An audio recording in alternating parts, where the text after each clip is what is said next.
अस्सलाम वालेकुम नाज़रीन, अब्दुल कयूम साहब स्वीडन से हमारे साथ हैं। जी सर, कैसे हैं जनाब?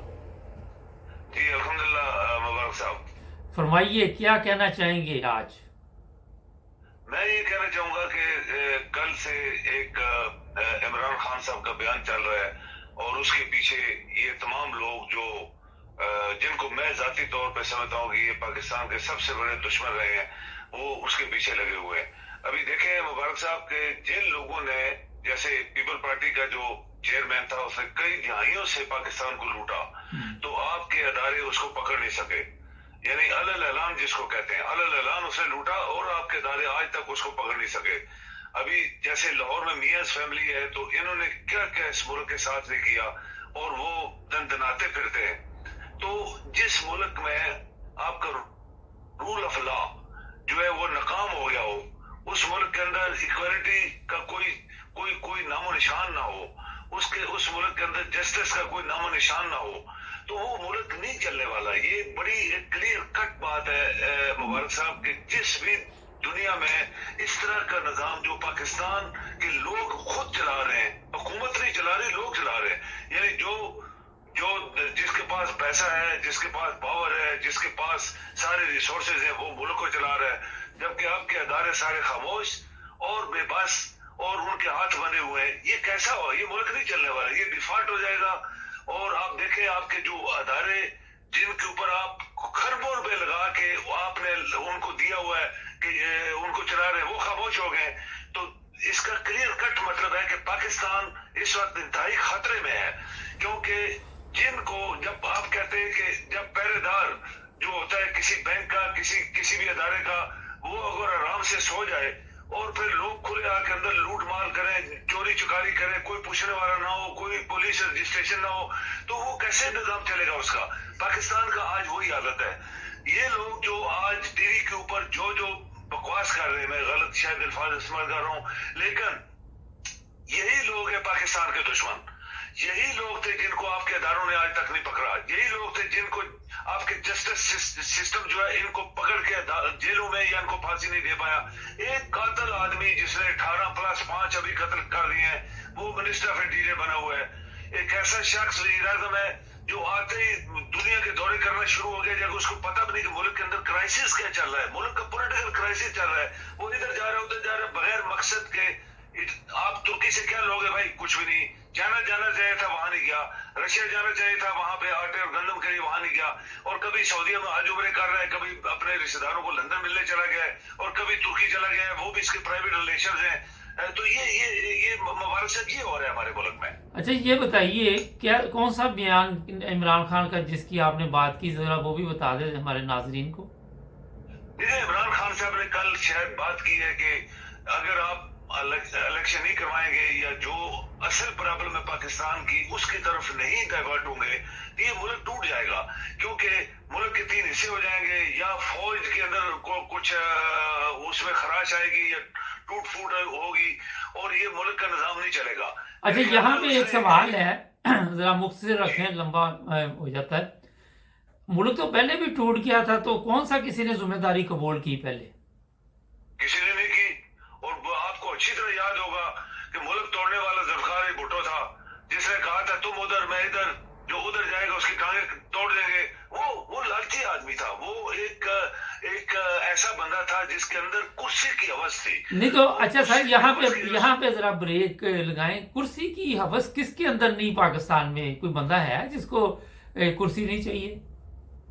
कुर्सी हर किसी के लिए। आप हैरान होंगे कि जब मार्शल लॉ लगे तो उन्होंने अपनी कुर्सियों को लंबा करने के लिए क्या क्या किया इस मुल्क के अंदर। सियासतदानों ने कुर्सियों के ऊपर बैठकर, उसी भुट्टो ने कहा था मेरी कुर्सी बड़ी मजबूत है, फिर अल्लाह की पकड़ देखें, उसी बंदे को फांसी दी गई। ये अल्लाह की पकड़ है, मेरी आपकी ये बात नहीं है। तो ये जो अभी भी लोग बैठे हैं मुबारक साहब, ये पाकिस्तान के दुश्मन है। इनको कोई सर ये बताइए, बार बार आप कह रहे हैं ये पाकिस्तान के दुश्मन है, पाकिस्तान का दोस्त बताएं कौन है वहां पे? पाकिस्तान के दोस्तों को उभरने नहीं दिया गया। पाकिस्तान के दोस्तों को पाकिस्तान के अंदर वो पोजीशन नहीं दी गई, रुकावटें डाली गई कि कोई दरदार नेक पढ़ा लिखा आदमी और काबिल शख्स को कहीं सीट न मिल जाए। यही लोग हैं अच्छा, एक बात आप बार बार कर रहे हैं, जस्टिस। लेकिन जब हमारी अदालतें 140वें नंबर पे आएंगी तो जस्टिस को जर्मन अदालत वहां पे जाके करेगी या स्वीडन की करेगी? स्वीडन के होता तो यहाँ मैंने आपको बहुत मसाले दिए। हाँ जी, नहीं वो छोड़ के वैसे मैं पूछ रहा हूँ कि इंसाफ ही तो है नहीं वहां पे। आपने देखा कि इलेक्शन है, ये सीटें हैं, ये लोटे हैं, ये 2 माह से गेम कर रहे हैं। कभी सुप्रीम कोर्ट कोई फैसला देता है गोल मोल, कभी हाई कोर्ट देता है, ये घुमा रहे हैं, सबको घुमा फिरा रहे हैं। और जो सबसे सही है। वो चक्कर दे रहे हैं, जिसको चक्कर नहीं कहते, कि वो इमरान खान को कभी इधर और जब वो कोई बोल देता है कि अब ये होगा तो फिर उसके पीछे पड़ जाते हैं। तो इसी तरह जिस दिन ये लोग बाहर निकले तो उल्टे उनके ऊपर केस बना दिए। अब मुझे बताइए कि लोग कहाँ जाएं, किधर जाएं? अगर वो मुल्क, अगर कह रहे हैं कि मुल्क टूटने का खतरा है, तो कुछ ना कुछ नजर तो आ ही रहा ना इस वक्त लोगों को। और मैं कहते जी फिर एक चीज और है, मैं इसमें इजाफा कर दूं, एक इजाफा और कर दूं। जिस मुल्क के अंदर जस्टिस नहीं है, जिस मुल्क के अंदर रूल ऑफ लॉ नहीं है, जिस मुल्क के अंदर इक्वालिटी नहीं है, जिस मुल्क के अंदर इंसानों का हकूक नहीं मिल रहे, अपने मुल्क के लोग, औरतें, मर्द, बच्चे, अपने मुल्क में उनके पास कोई असला नहीं था, उनके पास कोई पत्थर भी नहीं था, वो पैदल आ रहे थे एक एहतजाज करने के लिए। और उनको किस तरह, जैसे कोई और मुल्क आपके ऊपर हुकूमत कर रहा हो, और उन्होंने किस तरह उनको कुचला, किस तरह उनको मारा गया, किस तरह कत्ल किए गए लोग। तो जिस मुल्क के अंदर ये हो रहा, तो इमरान खान ने जो बयान दिया उसका मतलब यही था कि जिस मुल्क के अंदर अपने लोगों को कत्ल कर रहे हैं, मार रहे हैं, उनके हकूक नहीं दे रहे, तो मुल्क टूट सकता है। मुल्क पहले भी टूटा बंगालियों ने। मैं आपको छोटी सी मिसाल दूं। ये बंगाली, मैंने खुद, एक डॉक्टर था जो मेरा वाकफखार था उस जमाने में, तो उसने कहा था कि हम पाकिस्तान में नहीं रहेंगे। तो मैं थोड़ा सा सुन के थोड़ा सा मेरे कान खड़े हुए। मैंने कहा ये क्या बात है? वो कहता है जब हमें हमारे हकूक नहीं दिए जा रहे, जब हमें हमारी शक्लों से नफरत की जा रही है, जब हमें इज्जत की नौकरी नहीं दी जा रही, तो हम इस मुल्क में नहीं रहेंगे। और ऐसा ही हुआ था मुबारक साहब, कुछ महीनों के बाद ऐसा ही हो गया था। अच्छा, ये बताएं सारे, एक सवाल और मैं आपसे करता हूँ कि ये भी अफवाह है कि अमेरिका चाहता है कि पाकिस्तान के 3 हिस्से हो जाए। और जब आप देखिए कि अमेरिका अगर चाहता या नहीं चाहता, जब आपके अंदर के लोग जो हैं उनमें फूट पड़ गई है, उनमें एक दूसरे के खिलाफ ऐसी दुश्मनी पड़ गई है।